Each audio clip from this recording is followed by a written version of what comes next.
ഒരിക്കലൊരു മരംകൊത്തി ദൈവത്തോട് പറഞ്ഞു, ദൈവമേ, എനിക്കെന്താ നിലത്ത് കിടക്കുന്ന ചെറിയ ഉറുമ്പിനെയും പുഴുവിനെയും കൊത്തിക്കഴിക്കാൻ പറ്റാത്തത്? ദൈവം അപ്പോൾ മരംകൊത്തിയോട് പറഞ്ഞു, നിലത്ത് കിടക്കുന്ന ഉറുമ്പിനെയും പുഴുവിനെയും കഴിക്കാൻ പാകത്തിനല്ല ഞാൻ നിന്റെ ചുണ്ട് ക്രമീകരിച്ചിരിക്കുന്നത്. നിനക്ക് മരത്തിന്റെ ചെറിയ പൊത്തുകളിൽ ഇരിക്കുന്ന പ്രാണികളെ കൊത്തിക്കഴിക്കാൻ വേണ്ടിയിട്ടാണ് ഞാൻ നിന്റെ ചുണ്ട് ക്രമീകരിച്ചിരിക്കുന്നത്. ഇത് കണ്ടു നിന്നൊരു തത്ത ദൈവത്തോട് പറഞ്ഞു, ദൈവമേ, എന്റെ ചുണ്ട് വളഞ്ഞിരിക്കുന്നത് കൊണ്ട് എനിക്ക് നിലത്തുള്ള ഉറുമ്പിനെയും പുഴുവിനെയും മരം കൊത്തി കഴിക്കുന്ന മരത്തിന്റെ ചെറിയ പൊത്തുകളിലുള്ള പ്രാണിയെയും എനിക്ക് കഴിക്കാൻ സാധിക്കുന്നില്ലല്ലോ.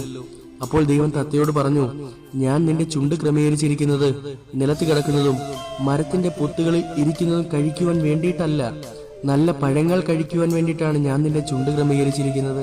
ഇത് കണ്ടു നിന്ന കുയിൽ പറഞ്ഞു, ദൈവമേ, മരംകൊത്തിയുടെ ചുണ്ടും എനിക്കില്ല, തത്തയുടെ ഭംഗിയും എനിക്കില്ല, എന്നെ കാണാൻ ഒരു ഭംഗിയുമില്ലല്ലോ.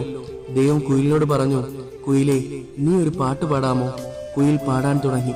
ആ വനാന്തരം മുഴുവൻ ഒരു നിമിഷം നിശബ്ദമാകാൻ തുടങ്ങി.